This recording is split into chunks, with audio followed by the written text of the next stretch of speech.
It's a destination. We are finally here.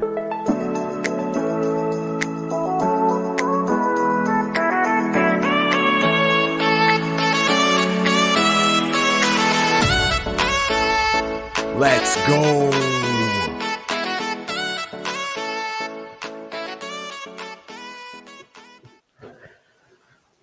Welcome, everybody.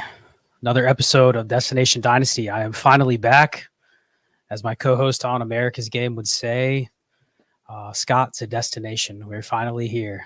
First live episode on YouTube, I think in 5 weeks, 6 weeks. It's been a little while.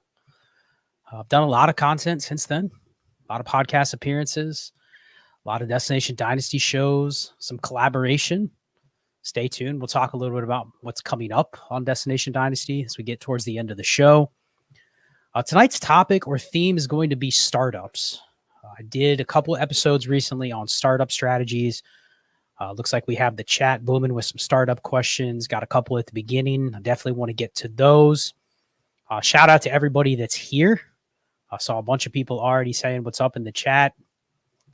Eric, one of the first comments, he had to throw it in there. What's up, E? How's it going? Talk to me offline. I got something I want to tell you about America's Game. Appreciate you being here to support me. Bunch of others I see from the Discord that I've seen on Wake Up before. Cole World, TDE. How's everyone doing tonight? First League with Cole World. He joined one of our orphans. Now he's in the US FFL 3. So shout out to Cole World. Dynasty Barry says, what's up to Cole? What's up, Dynasty Barry? Good stuff. Facilitator of our ADP over at Destination Devy. And a bunch of others in the chat. Mr. Chase, happy Sunday. Yeah, man. Glad to see you here. Check out the Dynasty Draft Room. They have their own channel on YouTube. Check that out. Chase and Cody do some good stuff over there. I've learned a lot from both of them by participating in the Heisman Discord and the voice chats. So love those guys. Shout out to both of you guys. And let's get into it. So tonight, I wanted to address a couple things. I did get a super chat at the beginning of the show that I want to knock out. And it's actually going to kind of go into one of the things that I talked about last week. So I'm just going to get right to it, actually. We'll do that first because I think it'll lead into some other topics and continue to engage in the chat. We'll probably go for 45 minutes tonight. I say that, and usually when I say that, it ends up going longer, but I'm going to try for 45 minutes. Something I got to do around 9 o'clock. So we'll shoot for 45 minutes, just talking startup, follow-up. It doesn't have to necessarily be startup stuff, though. If you have other questions, anything that you might normally ask on Dynasty Trades in 5, I'm happy to answer that as well. But here was the initial question from Simon, and I want to put this up there because I think it is an important thing to talk about. And it's not just for the reason that he asked it, but I think it applies to just the overall broad idea of why you might do something like this in a startup. So appreciate, it was a super chat. Appreciate you putting that up there, Simon. Thank you very much. But here was his question. It was, why is stacking wide receiver and tight end with a QB a net positive? I can see higher highs and lower lows, but don't understand why that's good.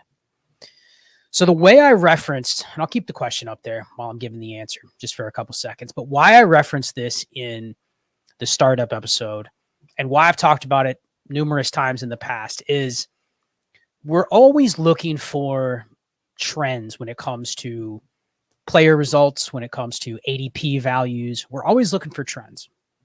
And I think the biggest thing that you want to take away from this is not just necessarily the stacking part, but it's the idea of this is another one of those examples where, let's say, for instance, I am in a startup draft and it is a 1.75 tight end premium. So go back to the show that I did last weekend and talked about how in 1.75, I probably want to have a top 8 tight end.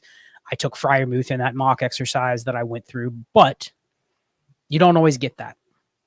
And I talked about on the original roster construction series, talking about the flex viability of a tight end in 1.75.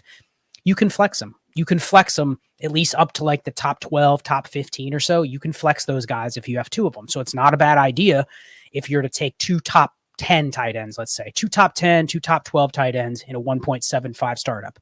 Now it's only start 1, but in theory, you can get flex viability up to say tight end 12, tight end 13, maybe up to tight end 15. Now, the idea of doing that is not just getting a flex, but it's also crowding out one of the teams that's ahead of you that might have a positional advantage at tight end. That's the biggest thing, is it's not just giving you an extra flex, because you can find a flex via a running back. You can find a flex via a receiver. But by taking that second tight end, part of what you're doing is creating even more scarcity, because there's only so many tight ends to go around, right? Like there's only so many tight ends to go around. So if I have 2 of the top 12 now, that is one less available for somebody to match the one that I had. Forget about the fact that if there's an injury, tight ends get injured a decent amount. And if there's bye weeks, I have a couple extra weeks filled there. But adding to that, I've now kind of crowded out the scarce position at the spot that I took a high pick on. So let's say I draft a top 5 tight end. Why would I consider taking a second one? Because I don't technically need that. But let's say tight end 9 falls to me and I go, you know what? If I'm looking at this as a flex, there's a little extra value for me here to take the tight end 9, because now I have bye weeks covered, injuries covered in terms of trying to at least maintain some level of positional advantage. But I've also eliminated one of the other choices off the board from my opponents taking one of those guys and be able to match. Like they could take my tight end, they can match my tight end 5 with the tight end 9 that they draft. So the answer to the original question about stacking is, why would you want to do that? Well, it's twofold. So I'm going to share my screen here so everyone can see this. This is from a fantasy footballers article back from 2021. So right before the 2021 season. And it talked about where stacking has the most correlation in terms of DFS. Now, you might be thinking, okay, how does this apply to me in a dynasty startup? But I'll just share it. You can search the article, search fantasy footballers, DFS stacking principles, and it pulls a bunch of Fantasy Labs data, but it still is relevant today. So I'm going to share it so you guys can see it in here. There. So you see it on the screen. And essentially what this is saying is, and the reason I compared this to dynasty startups is, you're creating a team for the first time, right? And a DFS game, in theory, if you're looking at DFS data, it's week to week. You're trying to win a matchup. Now, this is specific to just DFS in general, but if you read about, the viability of stacking, there's been a bunch of different articles talking about the difference between stacking in, say, like a GPP pool, where you're going up against a ton of other people. You want to have higher upside, but you also want to differentiate yourself by having a different team build. That doesn't apply in a dynasty league as much because there's only 12 teams. So really, you're not having to beat a field of 2,000 people, 4,000 people.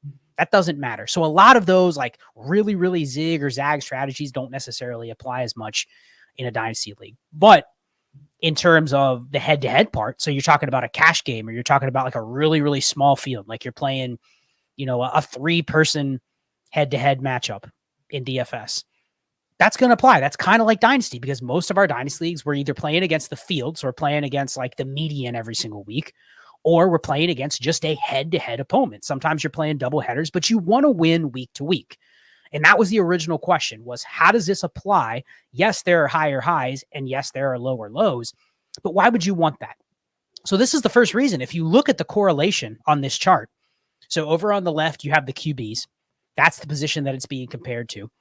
And then up top, you have the position that it's correlated with. And if you can see, what has the highest correlation with quarterbacks? Because obviously we're talking about stacking your quarterbacks, because in Superflex, you can start 2. So that's the thing, is this data is actually heightened even more because you can start 2 quarterbacks. So that's why I talked about tight ends are hard to come by. But if you start your Superflex draft with, let's say, Trevor Lawrence, Josh Allen, right? Those are 2 guys that have tight ends that are technically outside like the top 8-ish, but you could understand why you would want to stack looking at this data. Where would it be the most prevalent for you to stack if you had Josh Allen and Trevor Lawrence? Now, this is assuming this is like a start 11 or a start 12 to where, there is some flex viability with the tight ends. If you're talking like a start 8, start 9, then some of this stuff goes away because the starters aren't as much. But here, if you look at this, so you look at the quarterbacks, then you look up top and you see what's the highest correlation with the quarterbacks. Now, this was pulled from data that it looks like only starts 2 receivers, but you can see that the highest correlation is actually at the wide receiver 1, the wide receiver 2 spot, and then the tight end spot. So you have some decent correlation there. And what is the biggest thing that we can look at this data and say, okay, that makes sense to be that the highest correlation is going to be quarterbacks with receivers and with tight ends. Obviously not with our running backs as much. You could see that because the quarterback is obviously throwing the ball to the receiver so that they can score points. But looking at this from a dynasty lens, what is also true about tight end, low end tight end ones, high end tight end twos, wide receiver twos, wide receiver threes, wide receiver floors. We also know in dynasty, those are in very flat value ranges. And that's the biggest thing because you can essentially pick equal players. And I'm going to link the article in the chat for everybody so you can look at this if you would like. But basically what you can do is you can take advantage of the fact that if I'm picking a wide receiver 3 or if I'm picking a low end tight end 1, why would I not want to stack that position when I already know that in dynasty, that is a really, really, really flat range already? You know, what is the difference between the wide receiver 20 and the wide receiver 30? What is the difference between the tight end 10 and the tight end 15? And when you look at that, you go, okay, well, there's not much difference in those players. There's not much difference in the distribution of points. Go back and look at the distribution of points. I covered all of that on the very first segment or the very first series that I did on this show back during the 2022 season. But there's really not a big drop off when you're in that ranges. I believe wide receivers, it was like between wide receiver 9 and 22 historically. It was very flat.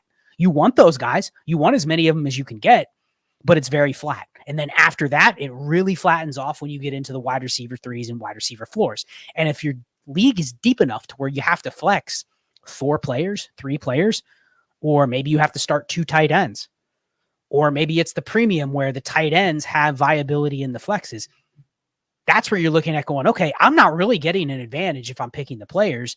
What I'm getting the advantage here is I have a higher upside week to week in a week-to-week game. I don't care about the floor. And that goes all the way back to Simon's initial question, which was this, and I'll share the original question again. Why is stacking wide receiver and tight end with the QB and net positive? The reason is because you're not really paying anything more for the wide receiver 30 than you are the wide receiver 20.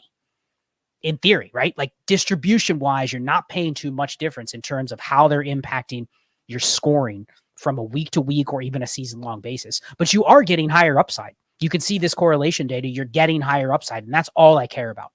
I don't care about any sort of downside. If I lose my matchup by 20 points versus I lose my matchup by 10 points, it doesn't matter. I still lost. So it's just a hack. It's not something that I think is going to be true forever, but with where the positions are distributed right now, I would much rather stack. And for me, and this is just my strategy that's worked anecdotally, and it is backed on with some data, is that I've had good luck stacking when you have those specific wide receivers that are right on the flex range. So we're talking like right on the flex range. So let's say the threshold is the top 50. You probably want to focus on stacking those receivers that are inside that like wide receiver 30 to 50 range. You don't want to have too many of them, but sometimes it's inevitable in a startup when you go, okay, you know what? I have to roster a couple of these guys to meet my roster construction requirements. I want to have a couple of those guys. That's where I want to stack. That spot is where I want to stack. And typically it's really, really easy to stack there. You know, it's really easy to go, okay, I prefer Joshua Palmer to Kadarius Toney. And you might go, well, Kadarius Toney has a higher ADP or Kadarius Toney has a little more value. That's not how I play. When I'm building a team, I'm looking for very, very specific things like that and go, okay, if I have Justin Herbert, if I'm going to have to roster a receiver in this range or a tight end in this range, that's where I want to stack. That's where the most beneficial places to stack are. And obviously the deeper the league, the even more beneficial it is. In best ball, you can do it multiple times. I mean, how often do we hear during people talking about best ball drafts where there are no waivers? You're literally just trying to shoot for a couple outcomes that correlate your entire roster. And it's the same in Dynasty. Now it's different because you can trade. You know, you can drop players to waivers. You can add players to waivers. There's rookie drafts. It lasts more than a season. So that's the other thing is you don't want to just stack everything and then go, oops, 2 years from now, none of those stacks will exist because players have either moved on or they've been dumped on depth charts. Like that's one of the risks that you take when you're just adding a bunch of tight ends and receivers here. But just think about the reasoning behind it. And it's not a bad idea to round out your roster in these spots with stacked players. So stacking at the end of the flex range, stacking a tight end platoon doesn't really matter. who the players are. As long as they're in that like drop off dead zone repaint period in the tight end position or the wide receiver position, that's where you want to attack it. Especially if you have two quarterbacks. If you're in 1.75 or 2 PPR, I know a lot of listeners play in that format. You can flex the tight ends pretty regularly, right? Like up to the top. I think in the 2 PPR, you're up to like tight end 18-ish historically is a viable flex. If you have two quarterbacks, if you have Josh Allen and Trevor Lawrence, you probably want to get both Dawson Knox and Evan Ingram, assuming Evan Ingram is back with Jacksonville, because both of them are within the flex range, but both of them actually make sense from the stacking perspective because they're both in that dead zone range too, where all your flexes are going to be found. And they're basically all the same cost and they're all the same value. So I wanted to share that. That was a good question that was asked at the very beginning by Simon. Appreciate that, Simon. Appreciate the super chat. If there's any other questions about that, hit me up offline. I've gotten a couple additional questions similar to that, but this one just came out on the chat. So thank you, Simon, for that super chat. Had a couple others in here as well.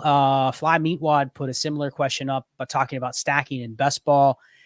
Says if he doesn't have a top tier tight end because of how bad the position is, most of his Watson teams have David Njoku. That's exactly it. And I think at tight end, the high end producers or the difference makers are so slim. I mean, go back, look at the warp data that we've had posted in a couple different places over on DD. The warp drops off to where once you're down to like tight end 3 or 4, it's starting to become really, really flat. So why wouldn't you stack? If you have Njoku, why wouldn't you stack him with Watson? Or more importantly, if you have Watson, why would you prioritize another tight end in the same range over David Njoku? I think that's the thing. If you have Watson or Trevor Lawrence, you should have Evan Ingram or David Njoku on that team. It shouldn't be one or the other. Go trade one for the other. And I think the problem is people get too attached. And this is why I think I play a little bit differently than a lot of people, because I have zero attachment to players. I have attachment to archetypes or player prototypes.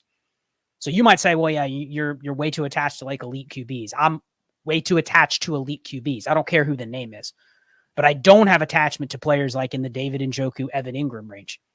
So literally the answer to who should I prefer, or who should I take, or what should I trade for, it's the one where I can potentially find a hack like this stacking question. So good question on Fly Meatwad that posted that one, because that's exactly what we were talking about. Just a little bit of a higher end example. And then I'm going to do a lot of more best ball content coming up. I want to do the whole roster construction series over again. Shout out to Adam and Mike over at 4D Chess. We're going to actually collaborate. And that's going to be something we're going to be coming up doing in the future. It's going to be in the works. Not sure exactly when the first one's going to come out, but we're going to do the entire series. We're going to collaborate and talk about it from a best ball perspective. So a lot of it's the same, but there are some nuances that are different. The stacking stuff is a little bit different. And obviously the roster construction and what types of players you're looking for are also different. So appreciate Fly Meatwad for the question. A few others on here. The comment that we got about the math. I mentioned in the startup show, the math. Tom asked this question.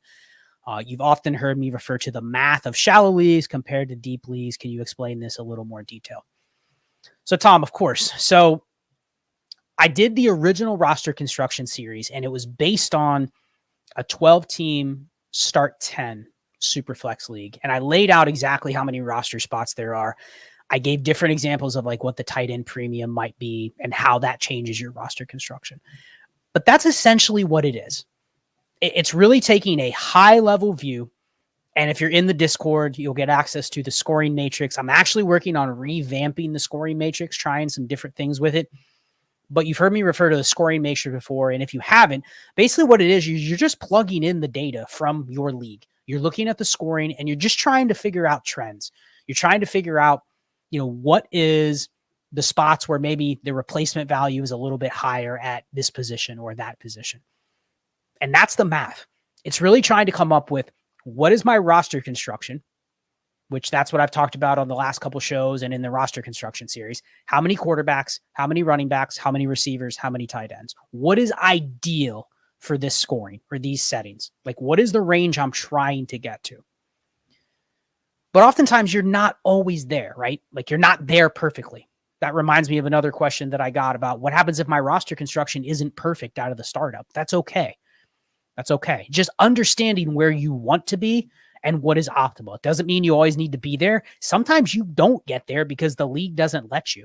The league values something so extreme that you don't want to necessarily get to that roster construction because you're literally leaving some value on the table. So you have to keep that in mind. But at least when I'm doing my initial setup, and Ray and I talked about this on the episode we did a couple weeks ago, I'm doing all this prep. I'm going into it going, okay, this is probably where I want my roster construction to be. But then the draft starts. And once the draft starts, it's like, well, now I'm subject to a board of what 11 other players are doing, the trades they're making, the players they're picking. So I can't just go, well, I have to hit this roster construction and I have to do it in this round, this round, this round, this round, this round. It's an aggregate. And part of the strategy from last week is understanding the math, but not being obsessed with having to get there right away. That's why you make those trade back trades where you pick up some extra picks. That's why you try to pick up an extra first, a couple extra firsts, an extra second. Even if you trade up to start, you trade back to give yourself more outs. And that'll lead to another question that we have here in just a second. But I think that's the idea of the math. The math isn't necessarily super complicated. It's not something you can't just eyeball and figure out. If you have access to the matrix, you can plug it in 10, 15 minutes and just get a snapshot of kind of like, okay, this is where this league's scoring distribution is. This is kind of how I'm going to approach roster construction. But then you also have to know ADP. I mean, this is one of the things that I keep myself sharp on by doing like trades in 5 is I'm constantly in tune with the market, constantly in tune with what's going on Twitter, what the trends are on certain players. I listen to a ton of content, 30, 40 hours a day sometimes of dynasty fantasy podcasts. And it's not as much during the offseason. I'm focusing more on NFL draft and actual NFL stuff. But I'm trying to just constantly have data in my mind going, okay, let me think about this. Let me think about that.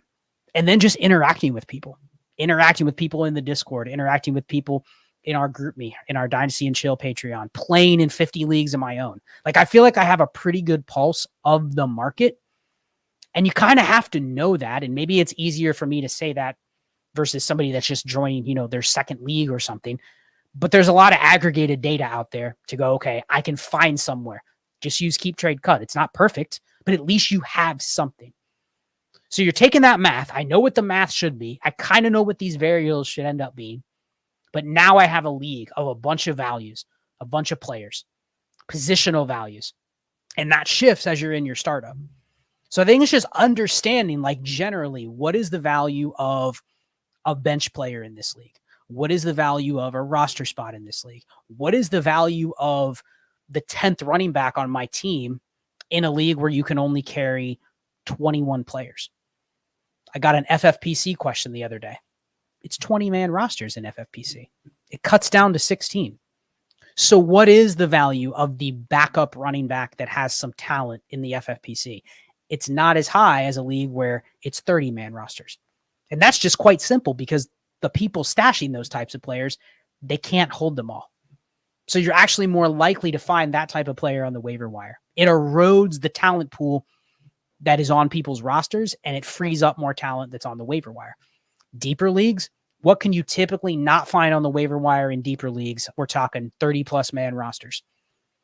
Most of the time, you're wide receivers that you want to flex. That's where we talk about the roster cloggers. Are you going to find 1, 2, 3, maybe like half a dozen or season might emerge to where it's like, okay, I picked up Ben Skoranek or I picked up Khalif Raymond. Like that type you might be able to pick up and get a spot start or two out of. Remember Chris Moore from last year? But generally, you don't want to roster guys like that simply for that reason, that there might be half a dozen that emerge, but they're still not players in a start 10 or a start 11 that you go, okay, I know when I'm going to start this guy. And they have no trade value because they're amongst a pool of players where there's 50 of them. So why is there any trade value attached to them? There rarely is. So in talking from a deeper league, yeah, the roster value of a running back or a quarterback is going to be much more direct than one of those receivers. So it's just kind of understanding that type of thing. That's what I mean by when I mentioned the math. But a lot of times it's just figuring out, okay, what is the value of a roster spot here? If I do a trade where it's 2 for 1 and it's only 24-man rosters, but there's 11 starters. And I know I'm throwing out just random numbers, but let's just say 24-man rosters, 11 starters. There's a lot of value if you trade away 2 for 1, right? You trade away 2 assets, you get back 1. You're also getting whatever you do with that roster spot that you just freed up. If you trade a player for a player and a pick, so the old 80-40, right? I trade this running back for another running back and a third. You've lost nothing. You've literally replaced a placeholder roster spot with one player in the other, but you've given yourself an extra pick that doesn't cost you a roster spot. So even though it's a 2-for-1, it's really a 1-for-1 because you can stash that pick away. It doesn't cost you anything. I've never seen a league where you have to limit the number of picks that you have. It can be 24-man rosters. You could, in theory, have 25 draft picks. Now, you're not going to be able to make them all, but in theory, you could have them. So it's this constant exploiting everybody else on the math, too, because it works the other way in shallow leagues. How can I get people to give me one asset for two? In a shallow league, I may not want to get the two assets. So that's what I mean by with the math. Any follow-up questions on that, Tom? Appreciate it, but thank you for the question. This was another one from Dr. B. Harris. Shout out to Dr. B. Harris. Met him over on the South Harmon Discord. Dr. B. Harris, a solid question. Do you attack startups differently in February versus August? I feel like it's for vets in off-season. I feel like value is for vets in the off-season. It will be a great time to decide to be a contender in February drafts. Yeah, I mean, I talked about this at the beginning of the show last week, and I think we seem to come to this discussion a lot when we're talking about what's going on right now, right? It's February. We're a week from the combine. We are 2 weeks from free agency. We are 2 months from the NFL draft. And the reality is we still have a bunch of NFL deadlines between now and then as well. So you have the franchise tag deadlines. You have OTAs and mini camps after the draft. Then you have preseason. Then you have training camp. Like there is a lot of movement that's going to happen. And what does all of that mean when I see an entire NFL calendar in front of me before I'm actually doing a startup draft? More variance, more uncertainty. So I think this is actually the time to do a startup and not think you're going to contend. Actually build your team. And that's part of the reason why I released the episode last week, because I don't necessarily think I'd want to take that approach August 30th, 2 weeks before the NFL season is in full force. I don't have as big of an edge.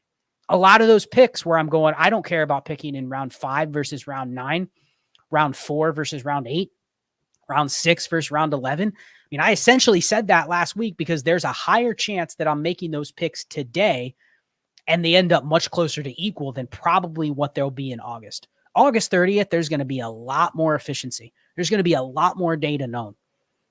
Probably 90% of what we're trying to project is already going to be pretty accurately projectable a week or two before the season. Now, that doesn't mean you can't build a team like that, but just understand there's not going to be just the natural inefficiency with a lot of those picks. And that's part of what you're banking on when you're doing this strategy in February, is you're banking on inefficiency, which is why I don't want to go into the startup draft going, I'm trying to contend, but I want to build my team in a way to where I can contend if some of the variance goes my way. And some of the variance is going to expose itself between now and August. You don't even have to wait for the season. There's going to be players that you pick that looks like they have a runway to a great situation. There's going to be players that you pick that their value or their opportunity gets destroyed before the season even gets here. But the point is, nobody really knows.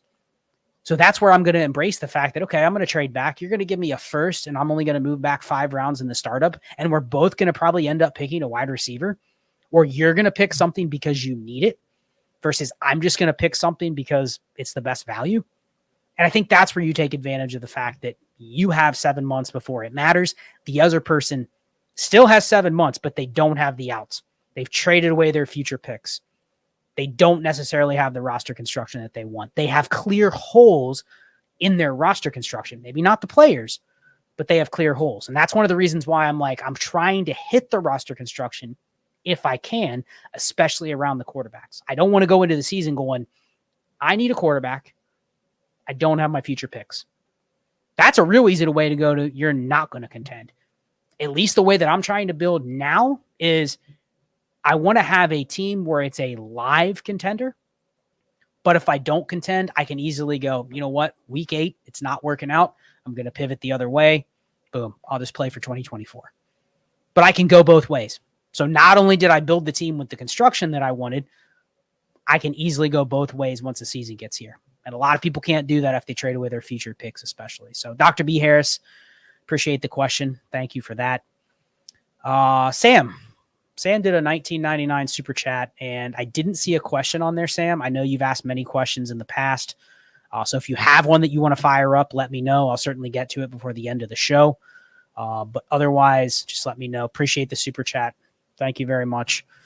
I know Sam's new to the Discord, joined a while back, and has been hanging out for a while. So thank you for that. And thank you for the generosity with the super chat tonight. A couple other questions down the pike before I go back to the chat, and we'll close it out with maybe 3-5 minutes of a closing topic that I wanted to hit. Jason asked, how often do random leagues generally last? In the comments, anybody have any thoughts on this? I would say when I go into a league, I expect it to last 5 years. And some of them, I'm in some leagues that are on 7-8 years at this point. Eric and I commission a couple of leagues that have been going on since 2018, 2017.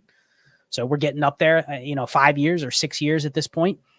And, I think the biggest thing that I've learned from doing that and being in some leagues that I commission that have lasted that long is you got to be flexible. You have to have a way to make decisions without needing everybody to agree. So you have to have something in your bylaws that talks about the commissioner can make a decision for the best of the league, and also understand that if a couple people get pissed and they don't like it, sometimes you have to move on. Having a dispersal where there is maybe an angry owner or a disengaged owner that ends up leaving is better. Especially when you have a big network of people that you can pull from. We have so many people that listen to the show and just want to get in leagues with us, right? And there's times where we've raised some extra money by allowing people to throw their teams into a dispersal draft. So that's one thing that you can do if you want to keep a league long or going on a little bit longer. Allow teams, and if you want to do it every year, every other year, whatever, allow them to throw their team into a dispersal pool every year, every other year, but they have to pay a tax. They have to pay 25% of the buy-in. 50% of the buy-in, something like that. And make them decide if they want to do that blindly. Don't tell everybody, okay, all these teams are going to be in the pool. You can throw your team in, or you don't have to throw your team in. But have them pay a tax and just put that money towards essentially like the league fund. And maybe have it written in the bylaws to where if there's ever a reason that the league were to fold or end, any money remaining in the pot would be distributed to essentially whoever won the league last. They would get it based on the same prorated data that you're the prorated payments that you would give to the first place, the second place, the third place, most points, best record, whatever it is. You have to have a way to disperse any money that's sitting there. But in the meantime, why not use it to help fill orphans? Use it to help fill dispersal drafts. Sometimes there are teams where someone throws their team in and it's terrible. Or worse, they leave and their team gets thrown in a dispersal draft. And then it's bad and it dilutes the whole pool. So being able to say, you know what, okay, we're going to offer this team for free, or we're going to offer this team for half off, or you know what, somebody's going to be able to use the 3 or 4 extra dispersal buy-ins to fill the void of the one bad team that got thrown in the pool. So I think that can help extend leagues, but you got to be flexible. That's the biggest thing. You can't be rigid. You can't be a dictator. You have to be essentially just a participant in the league. Things have to be fair, but you have to have a solution that, regular dynasty leagues, I think probably around like 25% turnover. At least that's what I've noticed this year. Out of 12 team leagues, 2 or 3 people leave pretty much every league. And sometimes it's just for mundane reasons. Like, I just don't like this league anymore. Or something in life happens. They can't play. And it feels like sometimes the teams that leave are not bad teams. Maybe they don't really like their team, but they just have to leave. I mean, I've had a couple leagues where a great team leaves. And you know what? If I have multiple openings, that team's going into the dispersal. And we're going to look at our options to get new people in. I think people like dispersal drafts. They like to do drafts in general. So sometimes it just evens out. But you have to have a way to continue the league. And I've had, I think, 3 leagues fold this summer, or not this summer, but this offseason. And the majority of those were all people that they were just done with the league. Like they were just done with the league, right? They didn't want to be in it anymore. And 4, 5, 6 people felt that way. What's the point at that point? What's the point of continuing the league if literally half the managers are going, you know what, I'm considering leaving. Maybe I won't leave because he won't leave or she won't leave. So we all just stay and continue to play. But if it becomes obvious that people are just done with the league and it's time for it just to be done and it's run its course, end it. End it. Take the people that you want. Reach out to the people that were in the league. Maybe you start a new league. Or maybe you do some sort of reboot. But give yourself options. I think that's the biggest thing. I wouldn't expect a league to last 5 or more years. There's things you can do as a commissioner and as a league member to help it last that long. But the reality is, yeah, you're not going to probably have leagues that last 2 decades.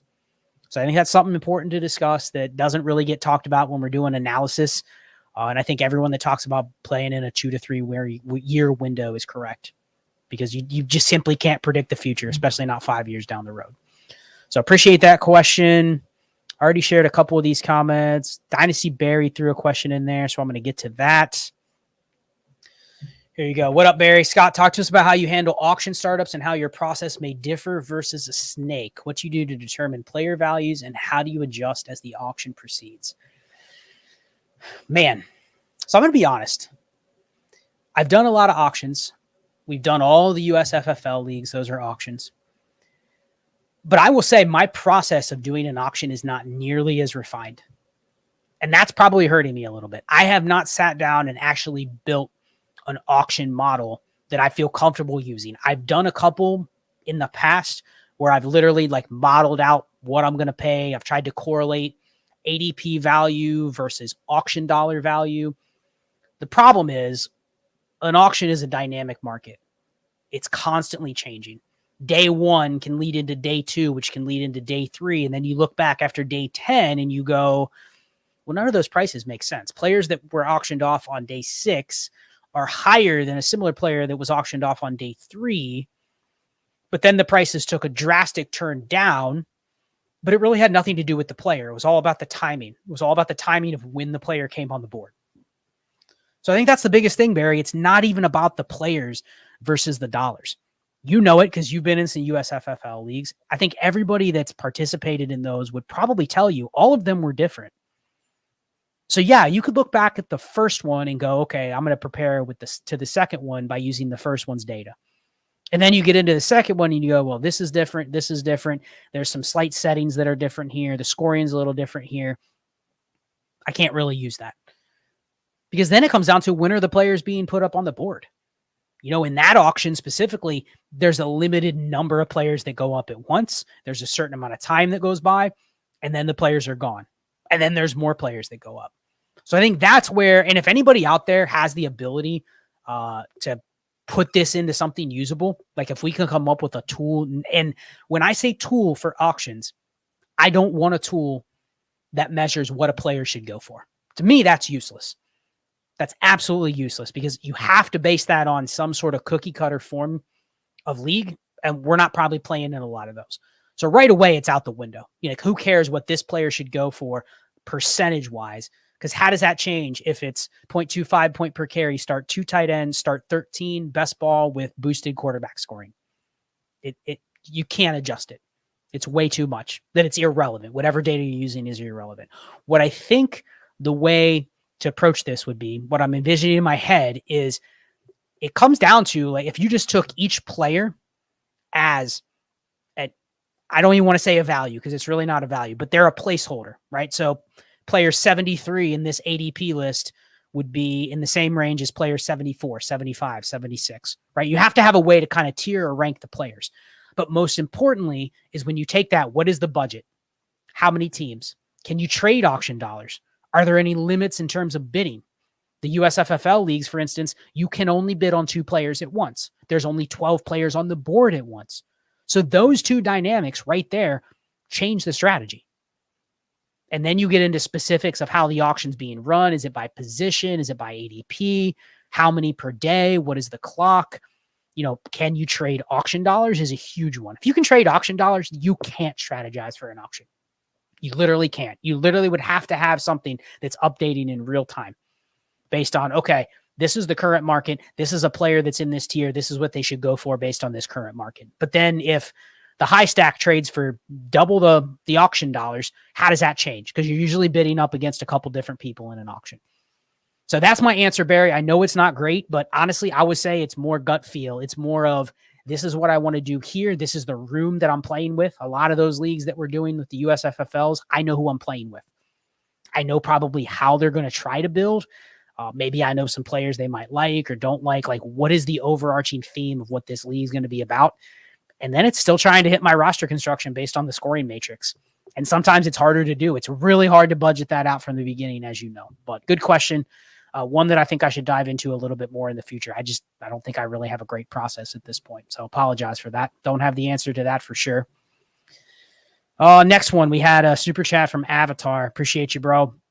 1999 super chat. Thank you very much. Scott, when you're employing a productive struggle strategy, say you trade your 2, 3, and 4, you land your 2 top 9 QBs. And from that point, your league mates will not trade their 24 first for your 5th round plus picks. How to adjust. Yeah, man. I didn't address that last week because that was something that's a little fearful, right? When you go into the startup with that strategy, you immediately trade away your 2, 3, and 4 to get 2 elite quarterbacks.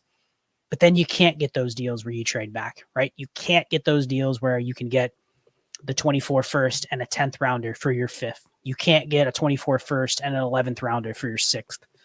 Yeah, I don't even really care what ranges. If I can do those deals, even if it's 5th for 10th, 6th for 11th, 7th for 12th, whatever. Even if I can only get 2, even if it's 5th for 11th, 6th for 12th. That's like the extreme of how far down you'd want to go. I would still do it regardless of the players. If it's a start 11, I would still do it to up to basically whatever round my starters go to. So even if it's 1 round past, you can go to the 12th or so if it's start 11. But what happens if you can't do that? And the reason I would just do it without caring where those picks were is for exactly what I talked about earlier. It's February. It's the process. There's a lot we don't know.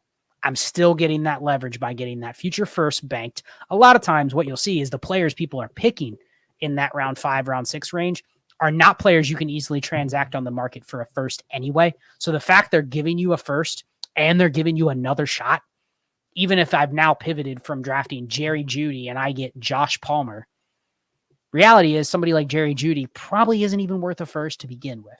Or at least you can't just say, okay, I have Jerry Jeudy, let me go turn him into a first. Here, you can do that, but you're also getting to pick Josh Palmer. You're also getting to pick whatever receiver or whatever tight end or whatever running back you're taking. So that's the leverage point. Now, just to answer your question, it makes it a lot tougher, right? Because you can't rely on the future first, which part of this strategy is, okay, let's say I'm doing this and I don't pick right at some of the receivers that I end up with. I don't pick right on the tight end I end up with. I don't end up right on any of the running backs. Why would I want to have extra picks? It's essentially to use them when the market resets next January to bail me out again. I now have more bites at the apple, right? Some of my players went from wide receiver 2s to wide receiver 4s. They went from running back 2s to running back 3s or running back 4s. I have more shots with those picks. That's why I want to bank them. So to answer your question, it makes it a lot tougher. You don't have those firsts you can rely on. You can get stuck. Now, I do think the pivot trades are still there. They're just not in the form of exactly what I laid out. You know, can you trade a 7th round startup and get a 9th round startup pick and get a second back? Can you get multiple seconds? Is the league just not there in terms of giving you any picks? Like you can't get any picks in trade backs. If that's the case, you're probably in trouble because it basically means you can't create leverage deals anywhere. You're just picking players and you're probably picking just as bad or worse players than a lot of the other teams. So your quarterback's better set up. Your quarterback's better smash. Otherwise, you're not gaining any leverage. So I think that's the biggest thing is you got to find ways to gain leverage. If it's not first round picks, second rounders. Later in the draft, if it's not seconds, it's thirds. If it's not 24 first, 25 first. I don't love getting 25 first, but you know what? You're in a startup. That might be the only thing people are trading. The 3 or 4 people willing to trade picks, they may go, nah, I want to hold on to my 24 first. I'm not sure about how my team's going to be. So I want to hold on to that 24. But that 25, yeah, if my team's bad in 24, I'll have a high pick. I should be contending by 25. So I'll give you my 25 pick. And you may not get that big of a discount. I think that's the thing that people shy away from when it comes to the picks 2 years out. They think they should be getting a big discount on that deal. But no, it might be I give you my 5th round startup pick and I get your 10th and you give me a 25 first. And the process says just take it. The process says take the first. Even though you're looking at it going, man, that's a 25 first. I got to wait a long time from that. But by time you get to your sweet spot, so it's going to be like next off season at this time, I have an extra 25 first. I mean, what are 24 first trading for right now? You can get into the 23 class if you're willing to give up a 24 first, but you still have it. There's a reason that you banked it. 2 years ago, you would have gone, man, I don't want to trade for a pick that far out. So it's still a pick. It's still flexible. It still allows you to employ the same type of strategy. But yeah, it's a good question because it's not perfect. I've been in leagues where I execute the quarterbacks and then I can't get the trade downs. I've been in leagues where I don't get the quarterbacks and then I still want to try to accrue the value here and you can't get the trade downs. So you just got to be savvy, and you can't. One thing that I saw happen in the Patreon chat over in Dynasty and Chill this week, and I'll end this question on this. You can't get greedy. You cannot get greedy in a startup. If you've traded away your second, third, and your fourth, and your fifth is 502, and the person at 10-11 or 10-10 wouldn't be 10-11 because you would have the 11s. But let's say the person at 10-10 is willing to accept it, but you've spammed out the deal for some 8s and some 9s, and you're waiting on them. Don't get greedy. Take the trade. Take the first one that's willing to take the deal that fits your process. Don't wait. Don't go, I'm really waiting for this player to get back to me, really waiting to see if this person accepts or that person accepts. Because what happens if somebody else does it? What happens if somebody else makes a trade down and it's even less than what you wanted to give, or it's a different process? That's the new market. So you don't want to get to that point in a startup where there might be another person that's trying to do a similar thing, or maybe it's a little bit of a more complex trade, but it still interrupts the league market enough to where now you can't get the deal that you want. So I think that's important in a startup. That's why I have these rules in place to go, okay, I can at least start there. If my room, I can't read it like that, oh well. But I think once you get into that and you understand what you want to try to do, you're not going to be as picky with a lot of those deals. You're just going to take them when they're in front of you because that's the specific process. So let me scroll through here. I had some questions favorited. Pello posted. Sam posted her question. Let me see if I can find Sam's question here real quick. Saw a couple other super chats come in. Oh, I got you, Sam. All right. Sent my super chat without my question. How do you handle shallower benches? Is there a point where you hoard as many running backs with a chance to start a game as possible? Or is there a point where that's not a viable strategy? So it kind of gets back to my question earlier about the FFPC, right? Like when we were talking about shallower leagues and the calculation in terms of what's the value of a roster spot. To answer your question specifically, you can't hoard as many running backs as possible in a shallower league. So let's give the example of 20-man rosters instead of 30. Your roster construction is going to be different. I think you still want to take the same general approach, but because I know, and if you looked at a chart like 1 through 30, I actually wrote an article last year on DLF that talked about this. I'll see if I can bring it up, but it essentially went through and it looked at the distribution of, let's say it's 1 through 30. Where are those positions? So the running backs, the tight ends, the quarterbacks, where are they generally coming from? And for me, if you're talking any running back on a 53-man roster, a lot of those running backs are coming from the back half of your startup, right? Like round 16 to round 30. So they're the lower valued players. So in a 20-man roster league, what are you going to do? You're going to eliminate 10 of those picks, the back end 10. What does that mean? That probably means that if I'm going to chop, and let's say instead of rostering 14 running backs, I've now decided that it says I should roster 8, 9 max. Let's call it 8. It's an even number. It makes it a little easier. But the number is now 8 instead of 14. So that's 6 running backs that I'm going to be without. That's going to be 6 shots that I'm not going to have throughout my year where I could potentially get a spot start. Right. And I think that's the biggest thing to take away is what does that mean for the other positions? It probably means that my wide receiver threshold is higher in terms of where the cutoff is going to be. They need to be better. They need to be better quality. The positional advantage at tight end and at quarterback means even more. It means that I actually want to prioritize getting the elite quarterbacks even more. And it also means I probably want to prioritize getting the positional advantage at tight end much more. Because when I have a positional advantage, what do I have to do? I have to roster less players to get to my optimal roster construction. If you have Travis Kelce in a 20-man roster league, you might roster 1 backup. That's it. 30-man rosters, 1.5, I'm still probably rostering 3 tight ends, maybe 4. 20-man rosters, only 2. Superflex quarterbacks. Sure, if you don't have good quarterbacks, what are you going to probably have to do? Roster 5 or 6 of them out of your 20. That's inefficient. You know, you're wasting a lot of roster spots just to try to get to like the median of the positional advantage. So you want to prioritize the places where you can slim down the number of players. When you do that, you can roster more running backs. You might be able to get to 9 or 10 running backs out of 20-man rosters, but it probably means you better be rock solid. I know who I'm starting every single week with all of the other spots.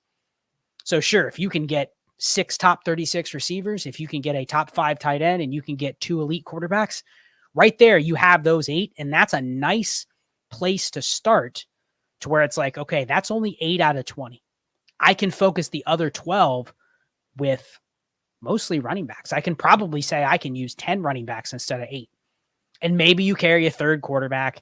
Maybe you carry a backup tight end. Maybe you carry a 7th threshold receiver, but you're flexible.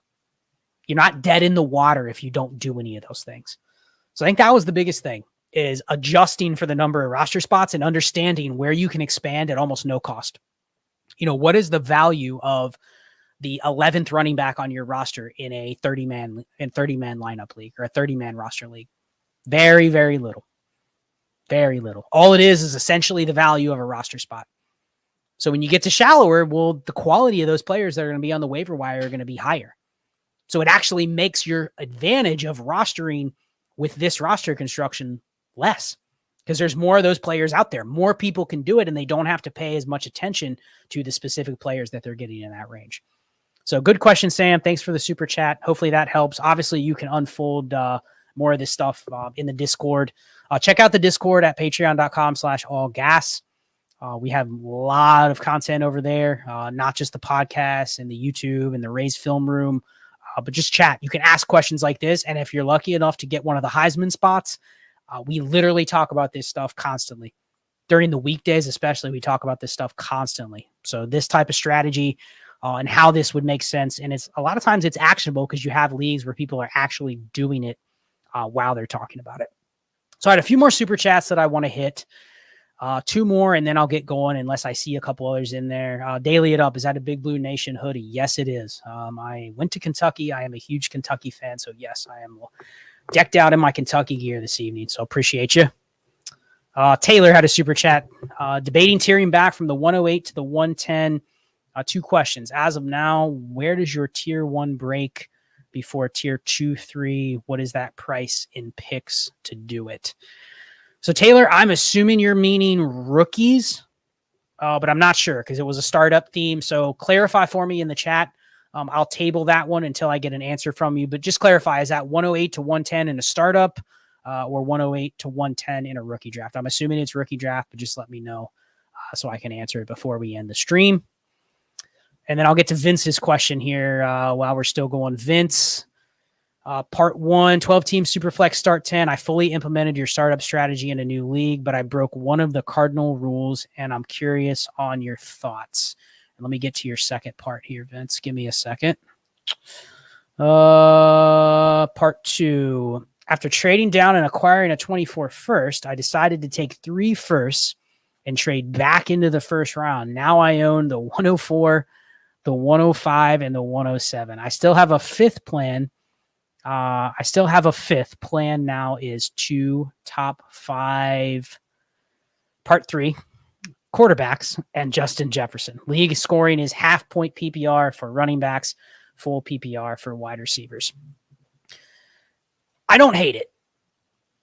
I will just say this, Vince.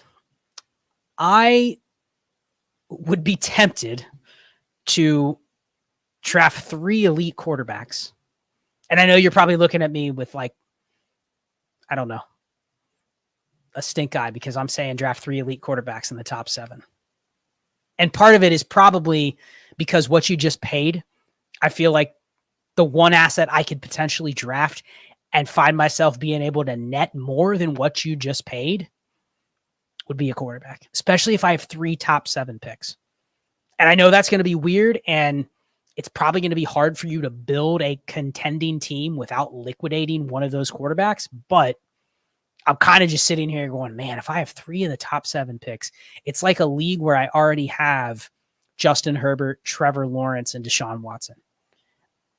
Part of it goes back to what I talked about at the beginning of the show. Like, I'm not in a hurry to trade one of those guys. I'm actually liking the value that I have of being able to crowd out the rest of my league. Like, there's only 6 of the top 9 quarterbacks left, and there's 11 other teams that need to fight for him. So it's kind of like, man, I I want to take a third quarterback, but I get it. I would just say this. I don't know how your league draft is going to go. But if you want to take a guy like Jefferson, you're essentially buying into the fact that he's going to be so good, he can actually eliminate probably the need for as many threshold receivers. He can probably cut you down by 1 or 2 because he's so good. So I think that's the major takeaway is if you're going to make a big move like this, even if you did this 2 months after the startup draft, right? And you had all these firsts laying around, you go, I want to trade them. I want to trade those picks away. What would I be looking to trade for? I'd probably be looking to trade for the player that gives me the most bang for my buck from my roster construction standpoint. And I mean, I hate to say it, but most of the time that's not a wide receiver unless I know exactly what I'm getting at receiver. So if it's Jefferson, sure. Like that's probably one of the few receivers where you go, I can bank on this guy scoring 20 points per game. What I would have rather done is probably not traded 3 of those firsts.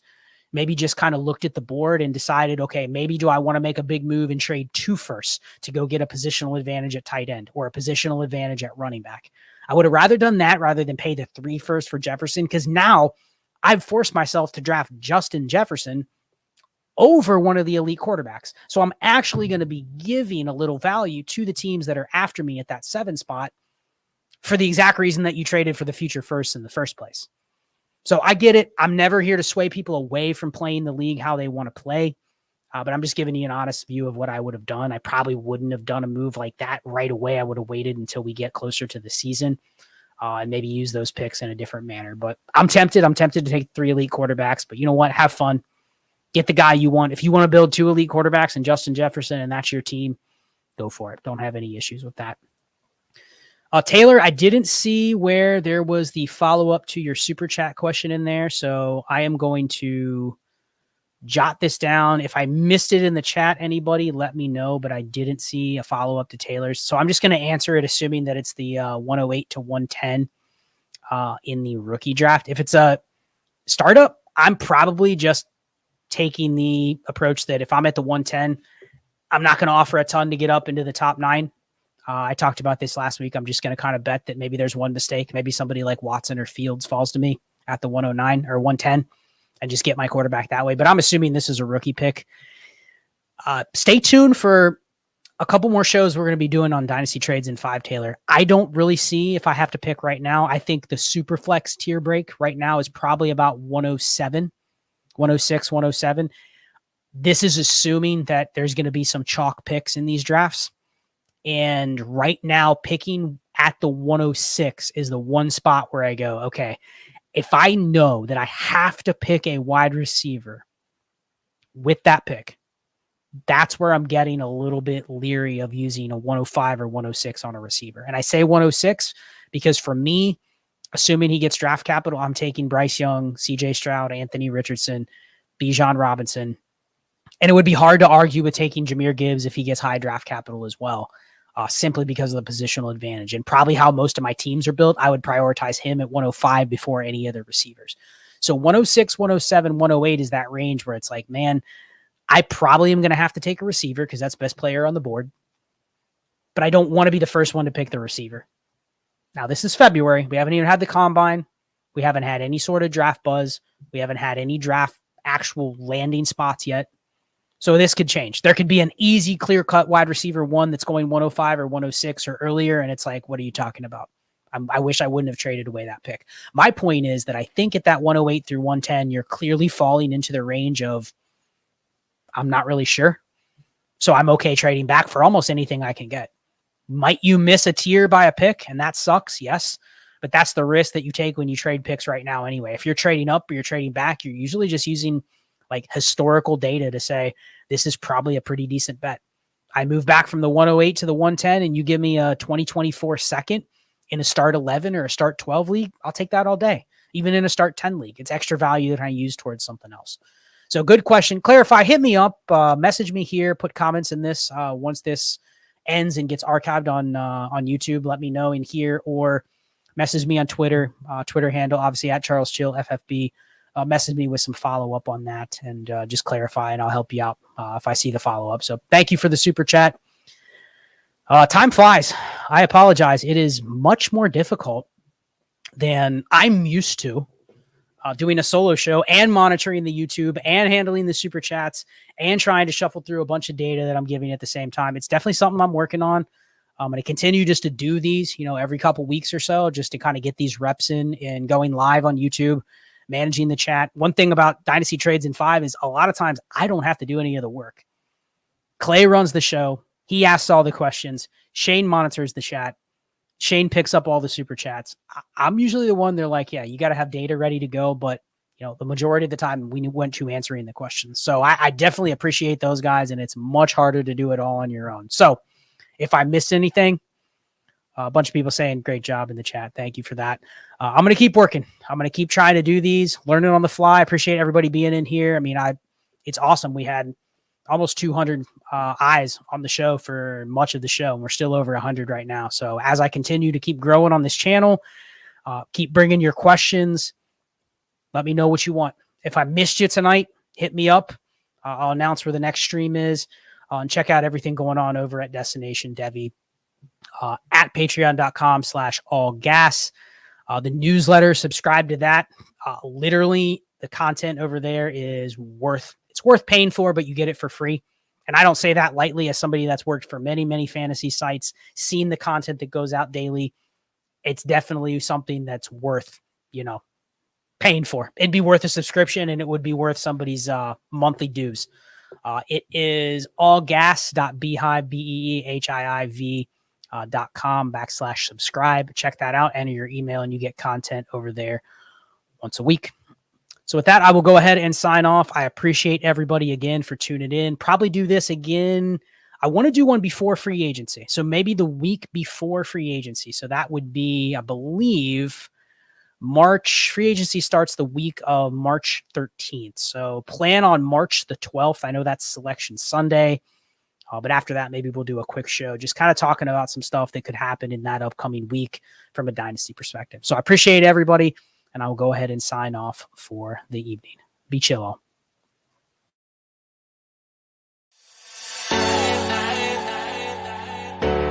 When I wake up,